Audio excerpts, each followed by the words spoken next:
හරි ළමයි මේ මාව පැහැදිලිව ඇහෙනවද පේනවද? ස්ක්‍රීන් එක චෙක් කරද? මේකත් මේ රෙකෝඩින්ග් එකක් යනවා. රෙකෝඩ් වෙන තව ඩිවයිස් එකකින් දාලා රෙකෝඩින්ග් එක ඔන් කරලා මේ ක්ලාස් එක කරන්නේ.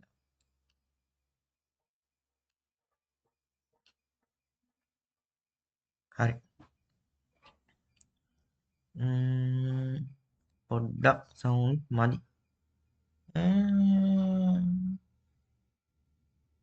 නෝ සවුන්ඩ් අවුලක් නැත. හරියට ෂෙයා වෙලා තියෙනවා. ඔයාලා අවුලක් තියෙන්නේ.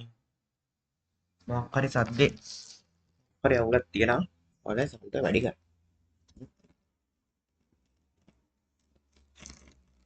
හරි මේ අපිට මේ කම්පියුටර් ජෙනරේෂන් එක තමයි අපි කතා කරලා හිටියේ. ඒක තමයි කතා කරන්න තියෙන්නේ. ඊට පස්සේ මෙන්න මේක අපි කතා කරා නේද? මේක විනාඩි 15ක වීඩියෝ එකකට මම YouTube එකටත් අප්ලෝඩ් කරා. විනාඩි 10න් කරනවා කියපු එක. හ්ම්. මේකම මතක් කරලා මේතෙන්ට යන්න මොකද කියන්න? එහෙම කියන්න. ඔයාලට මේක මතක් වෙන්නේ නැතොත් වෙන්නේ මේ කොටස ඔයාලා අච්චුත්තේ බලමු. මතක් කරේ නැතොත් මේ පොඩ්ඩක් අමතක වෙන්න පුළුවන්. මං කියන්නේ මේක තමයි තියෙන පාඩම් කරන්න තියෙන එකම කොටස. හරිද? එහෙනම් පොඩ්ඩක් මතක් කරලා දෙනවා දෙවෙනි පාඩම. මේ විනාඩි දෙකක් කරා. හරිද? එදා විනාඩි 15ක් තිස්සේ මේක කරා. හරිද? අය අමුතුවෙන් කියන්න ඕනේ නෑනේ. හරි.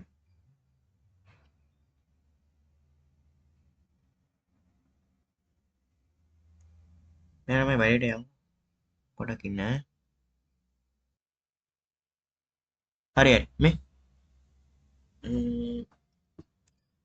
මුලින්ම කම්පියුටර් එකේ ආරම්භය පිළිබඳව කතා කරගෙන දැන් කතා කරේ මොකද්ද? ක්ෂණිකව දාන්න chat එකට නෝට් එක බලලා හරි කමක් මතක නැත්තම්.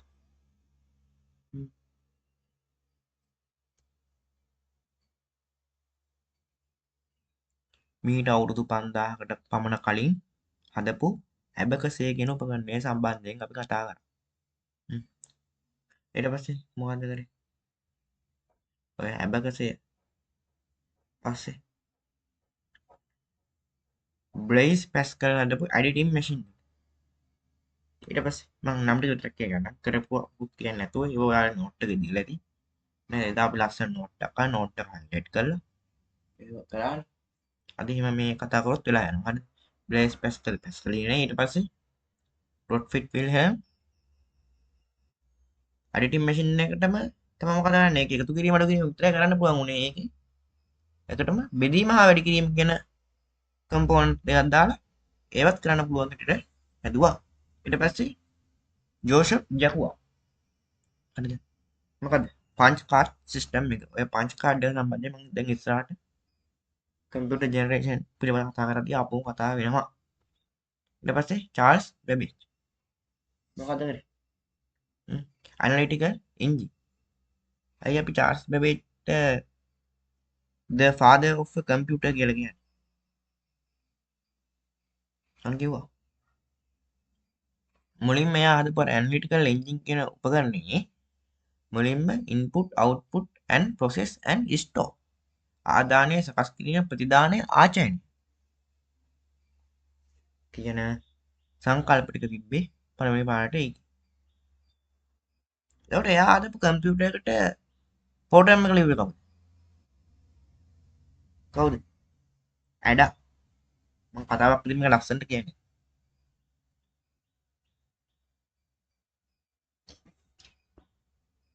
අපි ඇඩා ඔඩස්ටා ලව්ලේස් කෙනෙක් යාට කියනවා. මොකද්ද? world first program. ඊට පස්සේ තව අන්තිමට කෙනෙක් වුණා කොහොද? ඕවෙට් ඒකන් කෙනෙක් කෙනා මොකද කරේ? Automatic sequence control unit. ඔක පසු කාලීනව මාක් 1 කියලා කතා කරන මේව කතා කරලා මේවා රූප පෙන්නලා මේක නේද පත්යෙන් වෙනකම්ම එදා කතා කරා. හරිනේ? හරි. ඊට පස්සේ මම තාම මතක තියන් ඉන්නේ කියලා කිව්වා දේවල් ටිකක්. මොකක්ද? මෙන්න මේ ටික. අනිත් පිට තියෙන ENIAC get packet set minimap IBM 81 පළවෙනි පරම්පරාවට අදාළ නේද? දෙවෙනි පරම්පරාවෙන් තියෙන කම්පියුටර් ටික. තුන්වෙනි පරම්පරාවේ කම්පියුටර් ටික, හතරවෙනි පරම්පරාවේ කම්පියුටර් ටික, පස්වෙනි පරම්පරාවේ කම්පියුටර් ටික තියෙන උදාහරණ හතර හතර තියෙන සමහර ඒවා දෙක දෙකක් තිබ්බා. හරි. අන්න එච්චරයි පාඩම් කරන්න තියෙන කොටස. හරි. දැන් එක මම කිව්වා මේක කියලා දෙන්නම් කියලා. හරිද? හරි. දැන් ප්‍රසන්ටේෂන් එකේ තියෙන්නේ මේකම තමයි. ප්‍රසන්ටේෂන් එකට යන්න ඕනේ. ඕනේ නැහැ. අපි මේ අරගෙන කරමු. ක්ලියර් නෑ ස්ක්‍රීන්ෂොට් එක. හරි.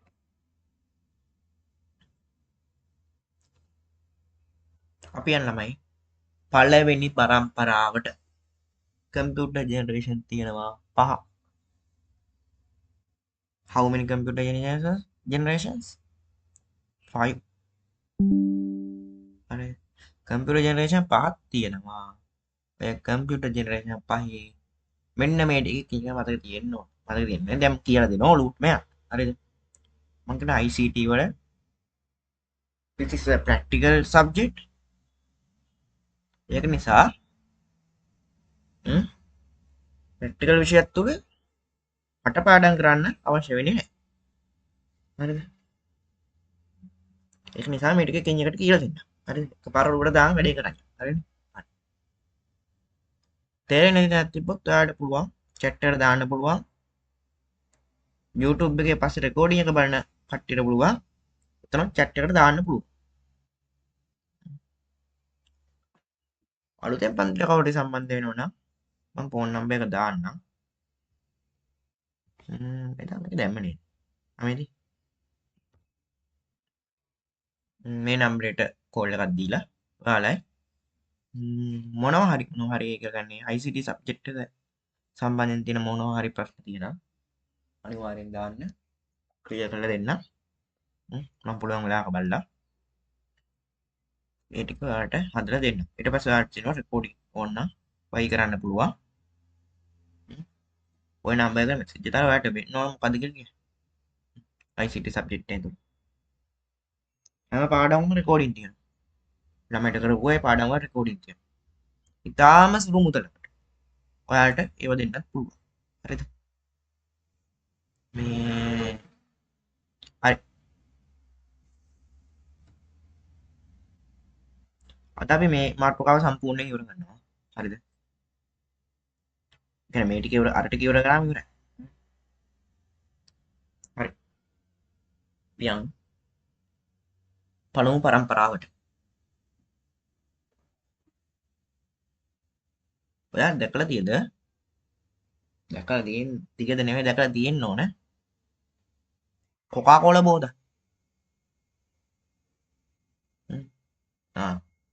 අන්නේ ලොකු කොකාකෝලා බෝතලයක් උතෙතන තමයි රික්තක නල කියන්නේ. වැකුම් ටියුබ් කියන්නේ. මම පෙන්නන්න.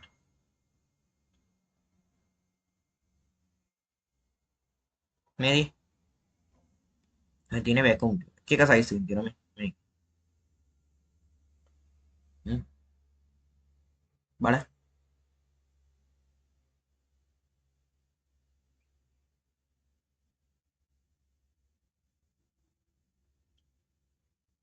මේ වැකුම් ටියුබ් වල මම එතන තිබිච්ච අනිත් කම්පොනන්ට්ස් එකක් කතා කරන්න. අපි පළමු පරම්පරාවට යද්දී රික්තක නල තමයි තිබ්බේ. ප්‍රධාන හાર્ඩ්වෙයාර් ටෙක්නොලොජි එක තමයි රික්තක නල පංච කාඩ් සිස්ටම්. ඔය පංච කාඩ් එක එදත් මම කතා කරා අදත් මම පෙන්නන්නම් මතක් වෙන්න ඕන නිසා. මේක කවුද හඳුන්වලා දුන්නේ පංච කාඩ් සිස්ටම් එක?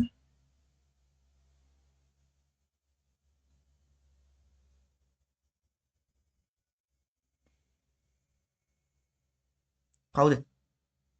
ජෝෂප් ජැකුවාට් නේද? පංච කාඩ් සිස්ටම් එක හඳුන්වලා දුන්නේ. මේ ඔන්න එකොන්න දක්වන්න වෙන්න. හරිනේ? හරි. ඔය පංච කාඩ් සිස්ටම් එකට ඇප් වුණා. දත් ඇතුළත් කරන සැකසීම ප්‍රතිදාන. තුනම ඔන්න ඉදිරිපත් සංකල්පය තමයි ක්‍රියාත්මක වුනේ. මම එකක් කිව්වා.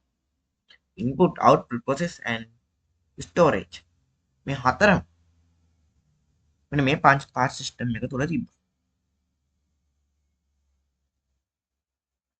ඔන්න පළමු පරම්පරාවේ ප්‍රධාන හાર્ඩ්වෙයාර් එක මොකද වැකුම් ටියුබ් එකයි පංච් කාඩ් එක.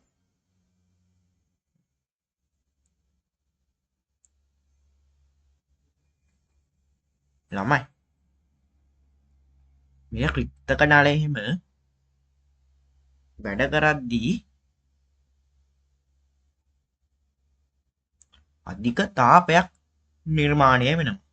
ඉතින් අධික ලෙස මැෂින් එක හීට් වෙනවා.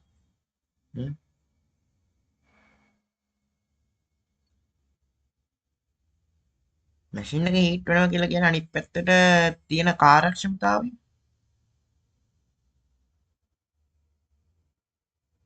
අඩු වෙනවා. නේද? දැන් උදාහරණයක් ෆෝන් එක උනා රත්තර තීදි මොකද වෙන්නේ? ෆෝන් එක උනා ලැග් වෙනවනේ. අපේ ස්මාර්ට් ෆෝන් එක. එහෙම තමයි මේ තරණ අධික තාපයක්. එතකොට හීට් කරන්න වෙනම සිස්ටම් එකක් හදන්න. ඒත් එක ප්‍රමාණය නූතන කම්පියුටර් එකක් කියන එක අපිට සරලව කියන්න පුළුවන් අර ඔයාලා පාවිච්චි කරන ස්මාර්ට් වොච් එක තියෙන. අන්න ඒක. එළියට අන්න කොච්චර පොඩිද බලන්න. මුලින්ම ආපු එකක් බලන්න. කම්පියුටර් ජෙනරේෂන් එකේ ආරම්භයත් එක්ක ආපු. ENIAC network access UNIVAC මෙන්න මේ නමක් සර්ච් කරලා නම් ඉන්ටර්නෙට් එකේ ඔයාලට පළවෙනි පරම්පරාවට උදාහරණයක් බලුව හැකියි. මේදී on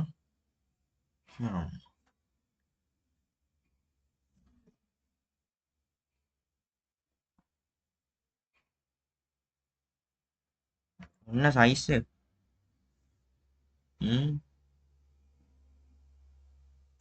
තේරුණා. දැන් මේක දිහා බලලා අපි ලක්ෂණ ටික කතා කරන් යන්න. හරි. දැන් ක්ලියර් නේ? හරි. මොකද්ද මුලින්ම කිව්වා විශාල තාපයක් නිකුත්. ඊට පස්සේ මේව හිමින් තමයි ක්‍රියාත්මක කරන්නේ. තාපයක් කොහොමද පිළි වැඩ කරන්න බෑ. ඊට පස්සේ ප්‍රමාණය විශාල. එහෙම අරන් යන්නේ. අතේ දාලා දැන් අර ස්මාර්ට් වොච් එකක් විදිහට අරන් යන්නේ. ෆෝන් එකක් විදිහට අතේ තියලා අරන් යන්නේ. ලැප් එකක් විදිහට හිමින් අරන් යන්නේ. ඒකද? මේක අරන් යන්නේ නැද්ද? අරන් යන්න බෑ. ඊට පස්සේ මිලෙන් අධිකයි. මිලෙන් අධිකයි.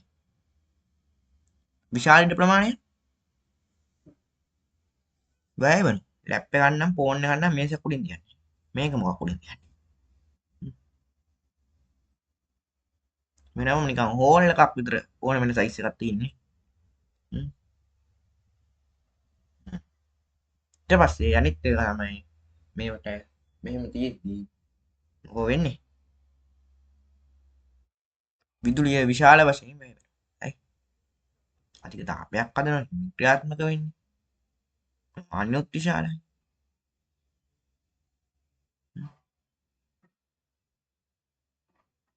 හරි.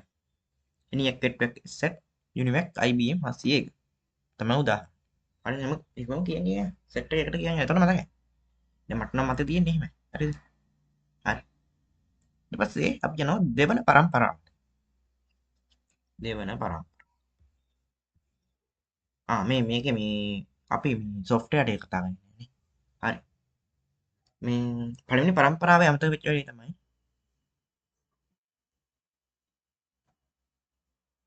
මැෂින් ලැන්ග්වේජ් එක භාවිතා වුණා. මැෂින් ලැන්ග්වේජ් එක කිව්වේ එක බිඳුව තියෙන භාෂාව එක බිඳුව කියන කතා කරන ඔයාලයි මේ සංඛ්‍යා පද්ධති පාඩමේදී හරි. ඒක උඩ කතා වෙනවා. උඩ මේක මම ලොකු විස්තරයක් කියන්නේ. හරිද?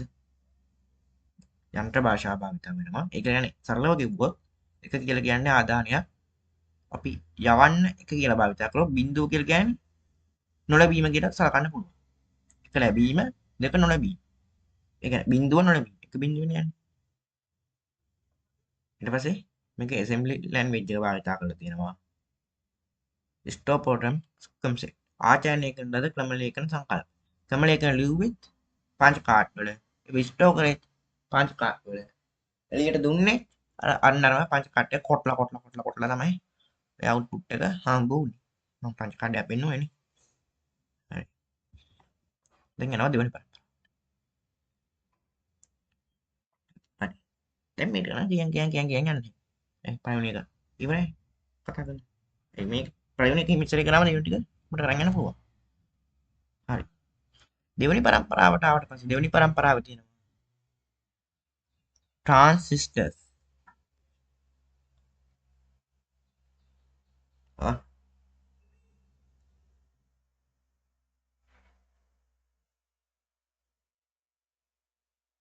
ट्रांजिस्टर संबंध कथा का नो लेवल साइंस सिलेबस से है अगर तीनों ट्रांजिस्टर्स तो मतलब तीनों पीएन ने इनके का ट्रांजिस्टर्स तीनों विमोचक है एक क्या नहीं भाई ई बी सी के ला मैंने तेरे में रूप करती है मैं का ग्राउंड है मैं का बेस है मैं का कलेक्टर है भाई हे मैं तीन पिन तू नहीं अरे ये पता करने हो यार अन्य काम के भी ट्रांजिस्टर्स संबंधी තමයි දෙවෙනි පරම්පරාව. එතකොට අච්චර ලොකු ආපු බලන්න. ත්‍රිත්තක නාලයක් තරම් ලොකු එක දැන් මෙන්න මේ ට්‍රාන්සිස්ටර් තරම් පොඩි එකකටපත් වුණා. මොකද්ද ලොකු මොකද්ද පොඩි? කතා කරන්න දෙයක් නැහැ නේ. ට්‍රාන්සිස්ටර් එක පොඩි. එතකොට එන්න කම්පියුටර් එකත් අනිවාර්යෙන් පොඩි වෙනවා. ඊට පස්සේ මේ බයි දත්ත ආචරණය කරන්න කම්පියුටර් එකට දත්ත ලබා දෙන්න කියන දෙකටම තිබ්බා. ඒක තමයි ෆ්ලොපි ඩිස්ක් එක. අර DVD ප්ලේයර් එක දාන්න තියෙන තැනට හා සමාදනකට දාන්න තියෙන්නේ. නෑ මුලින්ම තිබ්බා. නෑ ෆ්ලොපි ඩිස්ක් එක. අපිට මේ ස්ටෝරේජ් එක කොච්චරක් තියෙද මේවා අපි කතා කරන්නේ ඉස්සරහට. හරිද? ඒම එකපාර නෑ ICT වල කතා කරන්න ලස්සනට පිළිවෙලින් පිළිවෙල ස්ටෙප් බයි ස්ටෙප් කතා කරන්න. හරිද? මේ තියෙන ෆ්ලොපි ඩිස්ක් එක. ඊට පස්සේ ෆ්ලොපි ඩිස්ක් එක අනිත් තමයි මේකට යූස් කරා ටේප් එක. ටේප් එක කිව්වේ අර මේ දැකලා තියෙන රේඩියෝ කැසට් වල එහෙම මෙන්න මේක. මෙන්න මේ අයිටම්. නේද? ටේප් එක. මේ තියෙන මෙන්න. චුම්බක පාටි.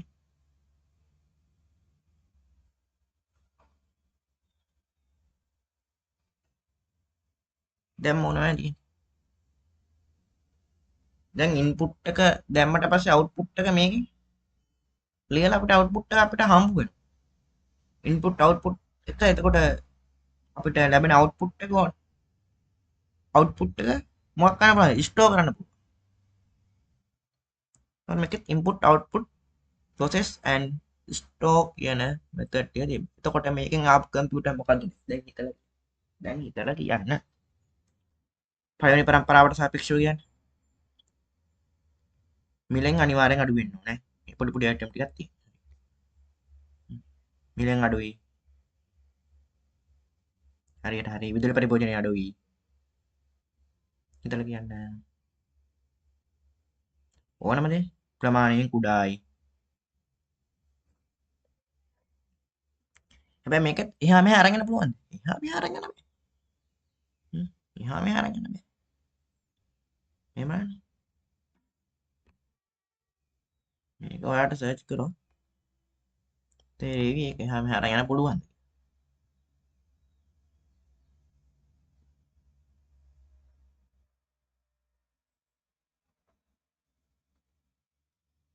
වැඩි IBM 7030 කියන එක ඔය තියෙන. IBM 7000 සාම්පල් තියෙනවා. එහෙම අරගන්න නැද්ද? බෑ. විදුලි පරිභෝජන අරකට සාපේක්ෂව එන්නේ අඩු. පළහැට යන්න. හැබැයි තාප ප්‍රමාණය අරකට සාපේක්ෂව අඩු. අරකට වඩා මේක ඒ කියන්නේ අරකට කිව්වේ ෆස්ට් ජෙනරේෂන් එකේ කම්පියුටර් වලට වඩා මේක ස්පීඩ් එකෙන් වැඩි. ඊට වඩා කරන්ට් යනවා අඩුයි. මිල වෙනස් උනේ මිල අධිකම තමයි. හ්ම්. එතකොට මේකේ අපි ෆස්ට් ජෙනරේෂන් එකේ තිබ්බේ මැෂින් ලැන්ග්වේජ් එකයි ඇසෙම්බලි ලැන්ග්වේජ් එකයි තිබ්බේ. මේකෙත් ඇසෙම්බලි භාෂාවේ භාවිතා කරා ඔන්න හයි ලෙවල් ප්‍රෝග්‍රෑමින් ලැන්ග්වේජ් ඔන්න දෙවෙනි පරම්පරාවේදී ආරම්භ වෙනවා. හරිද? හරි. ප්‍රශ්න තියෙනවා දාන්න. තුන්වෙනි පරම්පරාව. හරි. තුන්වෙනි පරම්පරාවේ ෂෝක් වැඩි වෙන්නේ. අපි මේ ආසාවෙන් වැඩ කරන්නේ. මෙන්න මේ මෙහෙයුම් පද්ධති කියන කතාව වෙන්නේ. තුන්වෙනි පරම්පරාව. මේ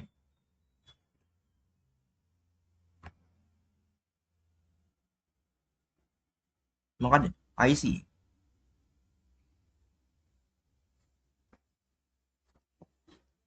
තුන්වෙනි පරම්පරාවේ තියෙන මොන පොඩි IC එක බලන්න.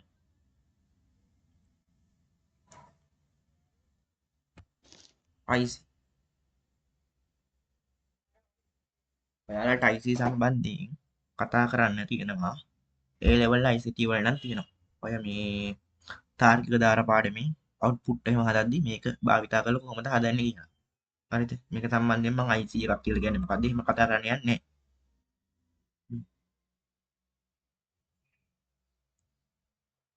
ඊට පස්සේ ඔයාලට A level වලදී අහු වෙනවා maths science technology කියන සබ්ජෙක්ට් වල එහෙම මේ ක්‍රියාකාරීත්වය කොහොමද කියලා ඒවයි සාකච්ඡා වෙනවා. එච්චර දේවල් අවශ්‍ය නැහැ. ඔය තමයි IC එක කියන්නේ. දැන් මොකෝ අනුකලිත පරිපථ ඉන්ටර්ප්‍රේටර් IC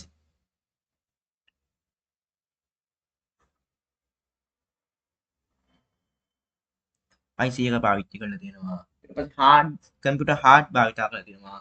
මවුස් එක කීබෝඩ් එක මේ පාවිච්චි කරන කීබෝඩ් මවුස් පාවිච්චි කරලා තියෙනවා. හරිද? එතකොට මේකත් එක්ක කල්පනා කරලා කියන්න. එක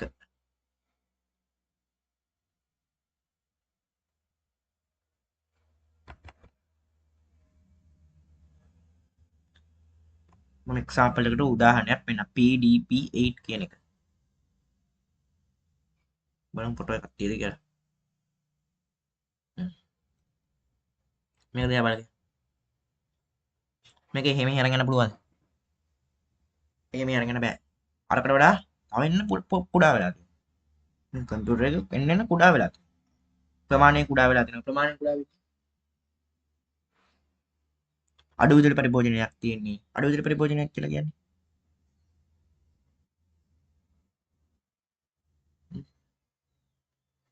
අඩු ඉඩක මේක තියෙන බලන්න. අඩු ඉඩක තියලා තියෙන අඩු විදුලි පරිභෝජනයක් තියෙන ප්‍රමාණයෙන් කුඩ. අරකට සාපේක්ෂව ඒ කියන්නේ දෙවෙනි පරම්පරාවට සාපේක්ෂව.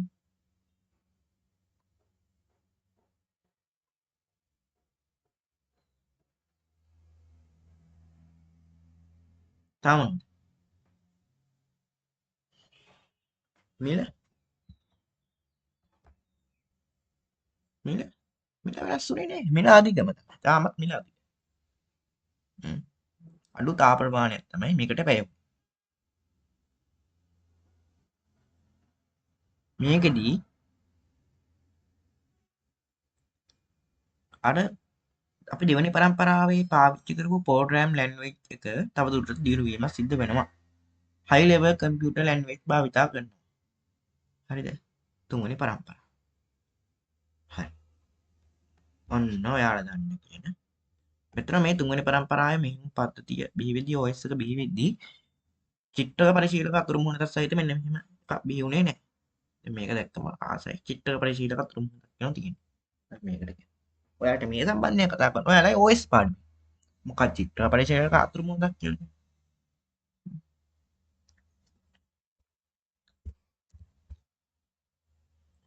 මේක මොකක්ද?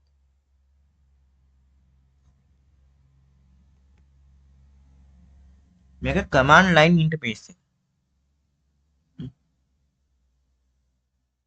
හරිද? මුල්ම කාලේ කම්පියුටර් සෝදේ මෙන්න මෙහෙම කමාන්ඩ් ලයින් ඉන්ටර්ෆේස් එකක් තිබ්බා. අර කියපුවා තුන්වෙනි පරම්පරාවේ එහෙම. ඒක හතරවෙනි පරම්පරාවට එද්දී මෙන්න මේ විදිහේ චිත්‍ර පරිශීලක අතර මුහුණක් සහිතව සහිත කම්පියුටර් තමයි අපිට හම්බ වෙන්නේ. ඊට පස්සේ මේ වැදත් අර කීප ටිකම තියෙනවා. එන්න හાર્ඩ් එකේ ප්‍රමාණය වැඩි වෙනවා. ෆ්ලොපි ඩිස්ක් තිබ්බා. ඊට පස්සේ මේ වෙද්දී CD DVD වෙනි දේවල් ආවා. ඊට පස්සේ මේවා සාමාන්‍ය අරවට වඩා දැන් අපි දැන් යූස් කරන කම්පියුටර්ස් නේ කියන්නේ. ක්ෂණිකව. 아무තු කියන්න ඕනේ දැන් ඔයාලා ෆෝන් එක කියලා කියන්නේ කම්පියුටර් එක. ඔයාලා ස්මාර්ට් වොච් එක කියන්නේ කම්පියුටර් එක. මේවා අරවට වඩා කුඩායි. ස්පීඩ් එක වැඩි. අප්ඩේට් කරන්න ලේසි. එහා මෙහා අරන් යන්න. ඒ කියන්නේ එහා මෙහා අරන් යන්න පහසුයි. අරන් යන්න පුළුවන්. ඊට පස්සේ විදුලි පරිභෝජනය අඩුයි.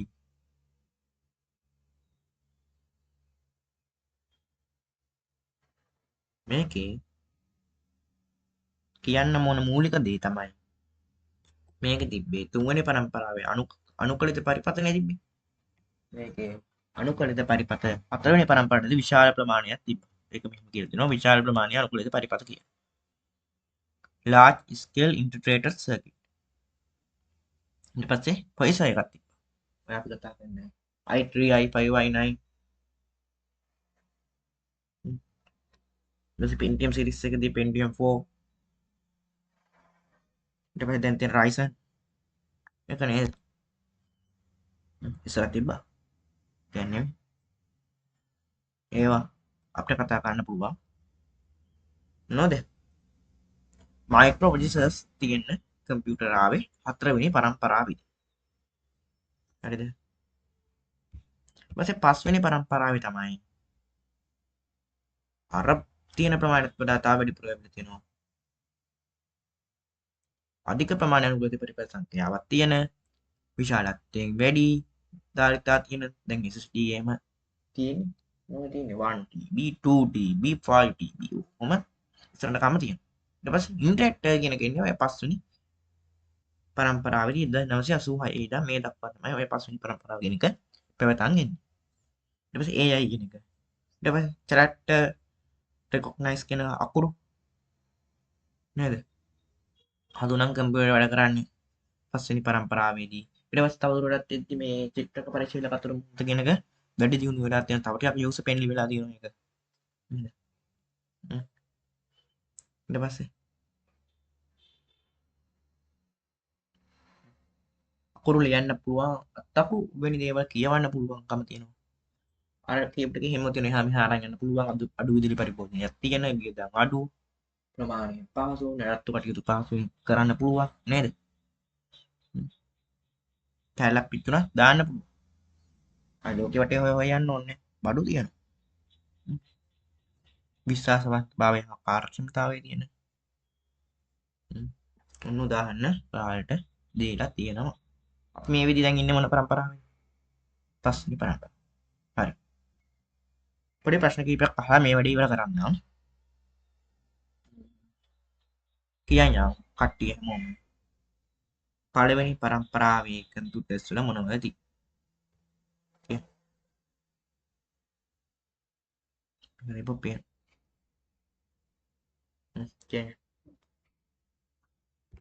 මේක පේනවා. විදුලි පරිභෝජනය වැඩි රික්තනාල තිබ්බේ. දැන් කවලමින් කියන කමන්නේ. ඔයාලට වෙන් කරලා ලියන්න පුළුවන්. රික්තනාල තිබ්බේ පංචකාර්ය සිස්ටම් කියන භාවිතා වුණා. තව වැඩි විදුලි පරිභෝජනයක් තිබ්බේ එහා මෙහා අරන් යන්න බෑ අධික රසයන් අධික තාපයන් නිපදවනවා. ඊට පස්සේ උදාහරණ ටික මතකයේ තියෙන්න ඕනේ. ENIAC X UNIVAC IBM 701 එහෙම ඔළුවේ තියෙන්න ඕන. හරිනේ? හරි. ඊට පස්සේ කතා කරා දෙවෙනි පරම්පරාව. දෙවෙනි පරම්පරාවේ තිබ්බා මොකද්ද මූලික දේ? ට්‍රාන්සිස්ටර්ස් කියන එක භාවිතා වුණේ දෙවෙනි පරම්පරාවේ තුන්වෙනි පරම්පරාවේ භාවිතා වුණු වෙච්ච තාක්ෂණික මේක මොකද්ද? හ්ම් තුන්වෙනි පරම්පරාවේ භාවිත තාක්ෂණික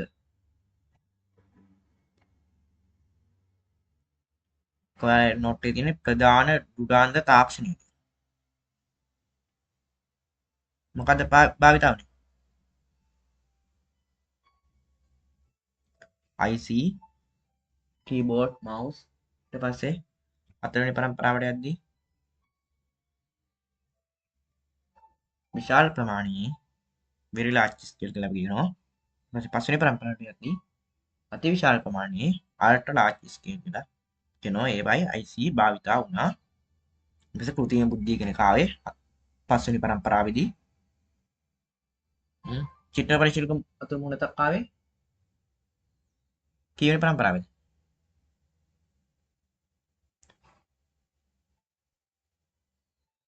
ready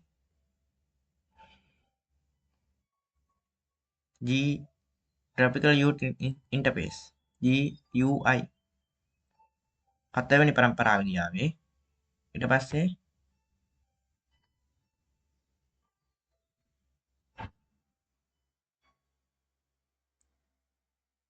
තාම මොනවද කතා කරන්නේ? මුලින්ම OS එකක් ආවේ තුන්වෙනි පරම්පරාවේ. හරිනේ? හරි. එහෙනම් මං හිතනවා අද පාඩම තේරුණා කියලා.